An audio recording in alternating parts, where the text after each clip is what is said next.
மகாராஜாதிராஜ ராஜகம்பீர சோழ சாம்ராஜ்யத்தின் முடி இளவரசன் சுந்தர சோழரின் புத்திரன் ஆதித்த கரிகாலன் மற்றும் குந்தவை விராட்டியின் சகோதரன் வந்தியத்தேவனின் சிநேகிதன் திருவாரூர் தியாகராஜ பெருமானை வழிபட்டு அபயகுலசேகரன் எனும் பெயர் பெற்றவர்.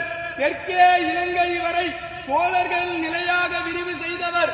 தெய்வீகமான சொல்லாற்றும் நீதிமானாக இருந்து அருள்மொழிவர்மன் சேர சோழ பாண்டிய நிலைகளை ஆட்சி செய்த மும்முடி சோழன், கலைஞர் கோட்டையை வென்ற கலைஞர சோழன், கோயில்களை கட்டிய திருக்கோயில் சோழன், மக்கள் நலன் நியாயம் காட்டிய மண்மணி சோழன், தஞ்சையை ஆண்ட தஞ்சை வல்லவன், சிவபக்தியில் சிறந்த சிவபாத சேகரன், திருமுறை கண்ட சோழன், மகா கலைஞன், மாநகர் அரசன், கடல் வீரன், சோழ வம்சத்தின் மிகச்சிறந்த ஆளுமை கொண்ட தெய்வீக அரசன், நம் பெரும்பாட்டன் பேரரசன் ராஜராஜ சோழன் வருகிறார் வருகிறார் வருகிறார்.